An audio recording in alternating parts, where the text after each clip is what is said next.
Rich People Problems, an excerpt by Kwan. Bettina Ortiz Imenia was not accustomed to waiting.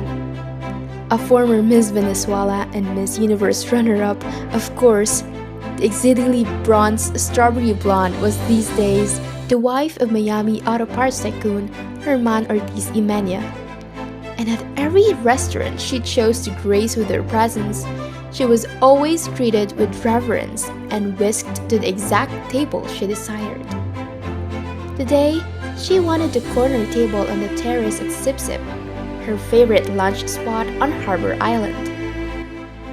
She wanted to sit on one of the comfy orange canvas director's chairs and stare out at the gently lapping turquoise waters while eating her kale Caesar salad.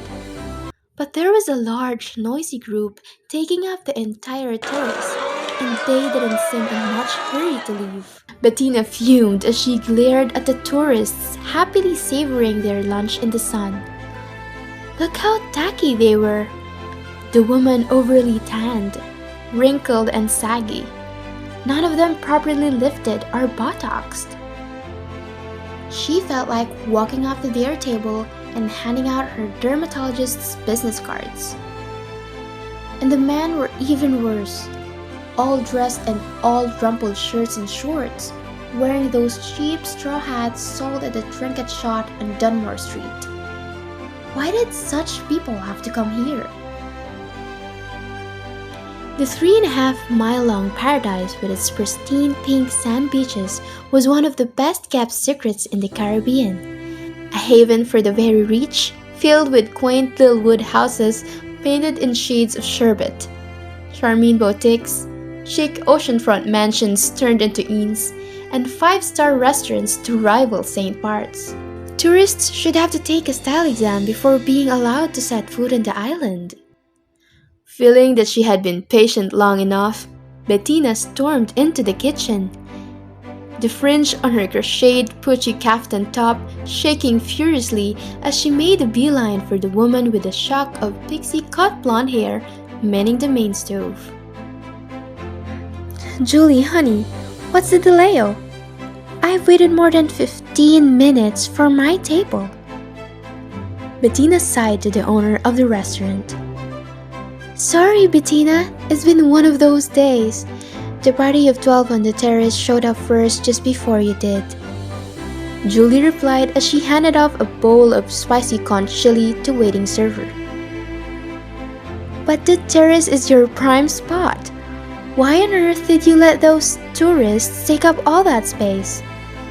Well, that tourist in the red fishing cap is the Duke of Glencora. His party just boated over from Windermere. That's his royal Wisman you see moored off the coast. Isn't it the most handsome sailboat you've ever seen? I'm not impressed by big boats. Bettina huffed, although secretly she was rather impressed by people with big title. From the kitchen window, she surveyed the party assembled on the terrace with new eyes. These Aristo-British types were such a strange breed. Sure, they had their Sava rose sweets and their heirloom tiaras, but when they traveled, they looked so painfully frumpy.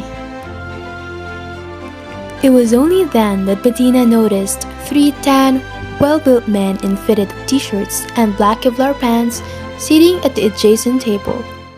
The guys weren't eating, but sat watchfully, sipping glasses of seltzer water. I assume that's the Duke's security detail. They couldn't be more obvious. Don't they know that we're all billionaires here on Bryland and this isn't how we roll? Bettina totted. Actually, those bodyguards belong to the Duke's special guest. They did a whole sweep of the restaurant before the party arrived. They even searched my walk-in freezer. See that Chinese fellow seated at the end of the table?